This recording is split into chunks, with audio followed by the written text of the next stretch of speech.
Look, let the business dictate the loyalty. Bottom line.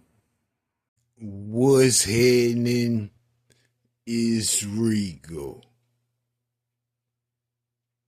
Salute to the business committee. Hit that like button, hit the subscribe button. We in here. Hernandez.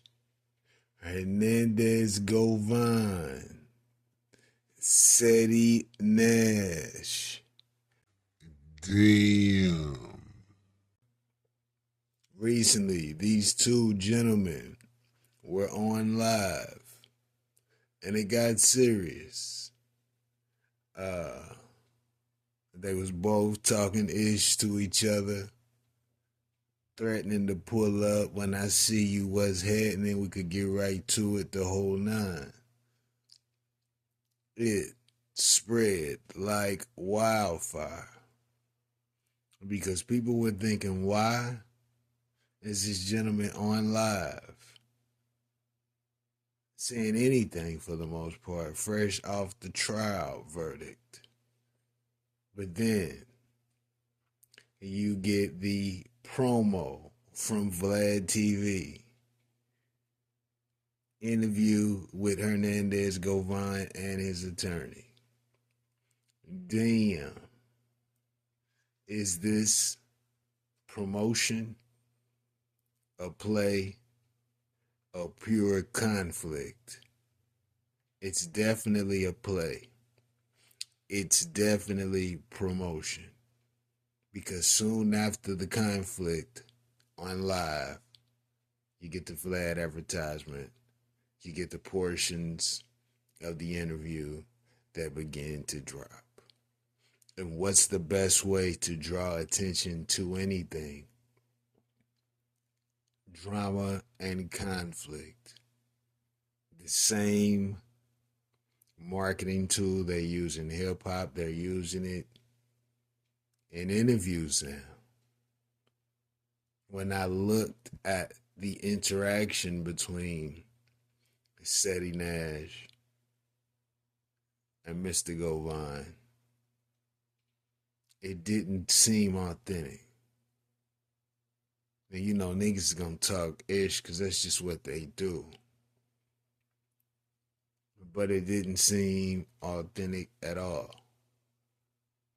But what it did is it drove GOVAN's name and CEDDY NASH's name for the most part through the algorithm like crazy, which is perfect for GOVAN because now the interview will start to pop up right behind the conflict. Furthermore, during the argument, I heard these gentlemen bring up Cam Capone, No Jumper, and I'm not sure if they brought up Vlad or not, but I'm thinking to myself, why would they bring up any of those guys in an argument?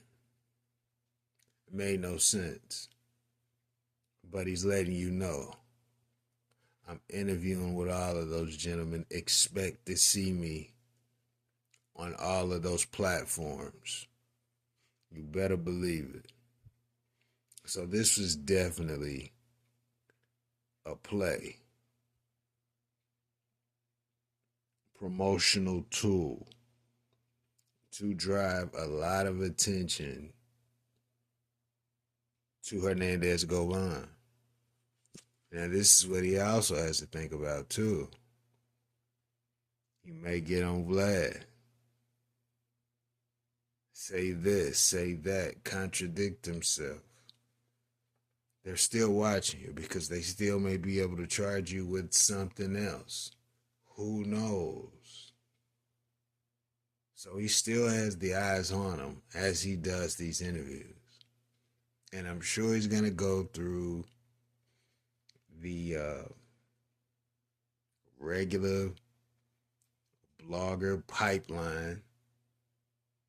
And everybody's going to ask him similar questions. People are going to pay attention to his consistency.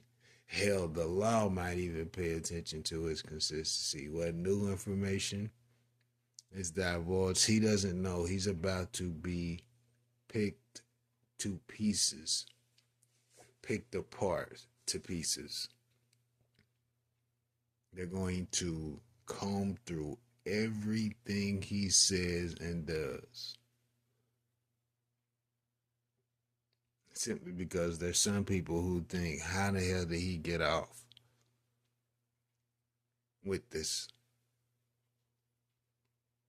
alleged participation in the crime? So he doesn't know. The people are going to be critical of every word that he says. But he may be on point. He may not have any worries. You know, so it might be a walk in the park for Playboy. You know what I'm saying? But you got to pay attention to how things unfold.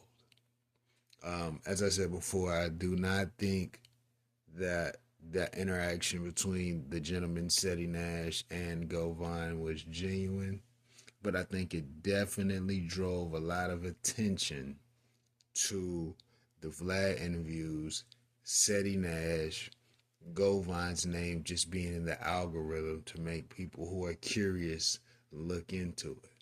It's wild. But I could be wrong.